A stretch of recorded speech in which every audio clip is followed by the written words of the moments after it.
Welcome to another episode of Mojave River Valley News. I'm your host, Eric Swanson, and what we're doing today, we're doing campaign interviews. These are folks in the Mojave River Valley that are running for office here. We got some great ones that are coming up here.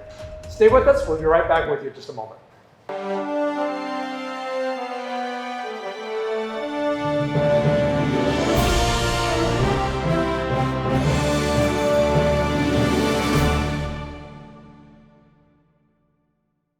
Hey, in a few moments, we're going to have Edward Reyes in here. Now, Edward is running for the Adelanto City Council here. He's moving. Now, remember, the Adelanto has a separate city council and a separate mayor. And we want to ask him, saying, all right, what is it you can bring to the plate? What is it you can bring to the council?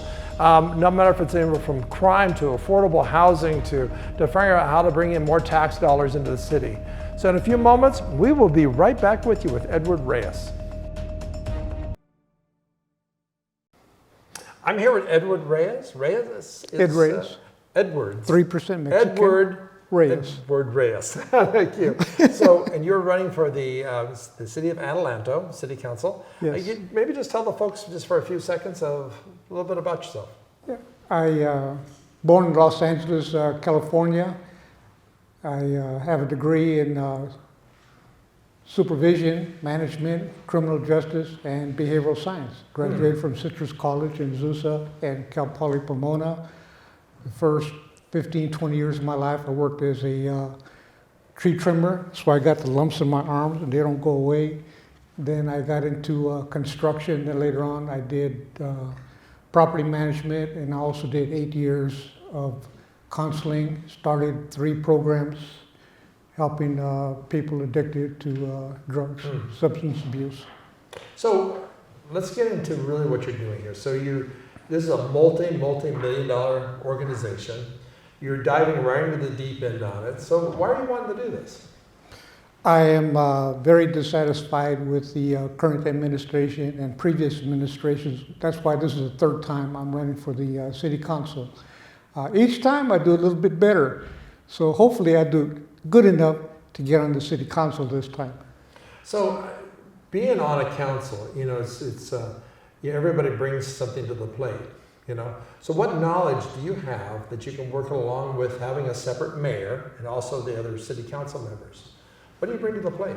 Knowledge and resources. I have vast knowledge. I had one of my best friends that I knew since middle school. Him and I grew up together, and he worked for 3 different councilmen in the city of Los Angeles.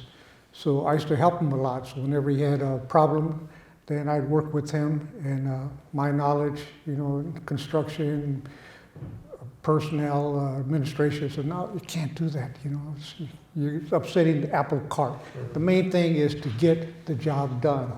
I have experience in the like I said, working with personnel, behavioral science. I used to get in big debates with my professors.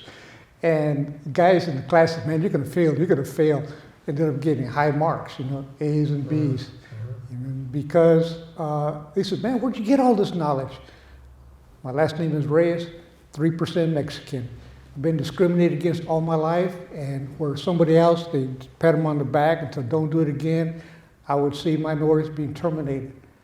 It's a time and time again. So I had to learn how to solve problems, not create problems. And whether I was guilty or not, I had to learn, go with the flow whenever possible. So one of the challenges of the cities across the state is affordable housing. Where do you feel Adelanto is either doing a good job or not doing a good job? What do you bring to the plate for that? Because it's a huge issue because of the pressure is being put on by the state for you guys to do something, no matter if you really want to do it or not.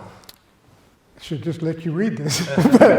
When I did property management, I was in charge of properties from San Diego all the way to Port Hueneme.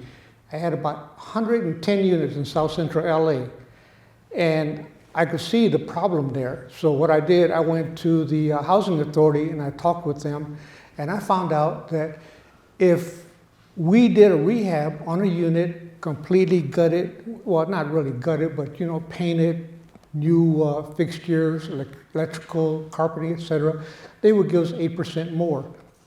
So then I asked them, this is now, if we do all this that's necessary to meet your code as well as federal guidelines, can we get an increase in rents? So they would give us 8% more in rents. And I asked them if they would give me a letter to that effect. Okay, that letter, you can take that letter, a lot of people don't know, you can take that letter literally to the bank. Because if you go to the bank and you tell the bank, hey, I have 100 units, and I have a letter here that says that they'll guarantee 70% of the rents, and they'll give us all the people that we need. You got a loan. Very interesting. And if you can't get the loan, then you go to private investors. Well, let's touch on another area because you can always have all your goals, your wish list, and everything you want to do for a community, things you want to get accomplished. But if you don't have money coming in, it's just air, right? One of the things that Adelanto has is it has the 395 corridor, it has the 18 corridor, maybe sometime way out to probably beyond you and I, maybe a freeway, corridor through there. Where do you see that what the city is doing a good job with, and needs to do a better job of capturing those transient dollars as they drive right through your community? The city of Adelanto owns a lot of properties. One of the first things I would like to do if I'm elected city councilman is post signs on the property. For lease, or we'll build to suit. So if somebody contacts you and says, hey, you know what, if you build 10,000 square foot unit or 5,000 square foot unit for a store, for a dentist, for whatever, I'd rent it. I said, can you give me a pre-lease agreement? Mm-hmm. You can take those pre-lease agreements to the bank. The bank will loan you money because they know that they're going to get, people to rent. So one of the things that 395 does, and not as much Highway 18, but mostly 395 does, it actually burdens the area too, because you have all this traffic coming. They say, hey, come on, buy something so we can widen it. Where do you feel to see the future of that corridor is? You have to see both sides of the story. When I was working for property management company, I tried to get a senior citizen development on a piece of property, which when they widened Martin Luther King Boulevard, there's substandard sites, But the main thing is you had to show that you have transportation. So if you have transportation available, the markets and all these other entities will come later. So one of the things I want to do here I'm going to let you do your 15-second pitch here. If you would, tell the folks why they should vote for you. Because I'm a doer. A lot of other people talk. I'm a doer. So I've already published 17 books on religious history. When I was in the military, I was one of the top people, in the unit. When I did property management, the owner of the corporation said, I'm sorry, we don't have a job for you. We have no openings. Her husband tapped her on the shoulder because she used to be my neighbor. And he says, babe, hire him. Ed doesn't think like everybody else.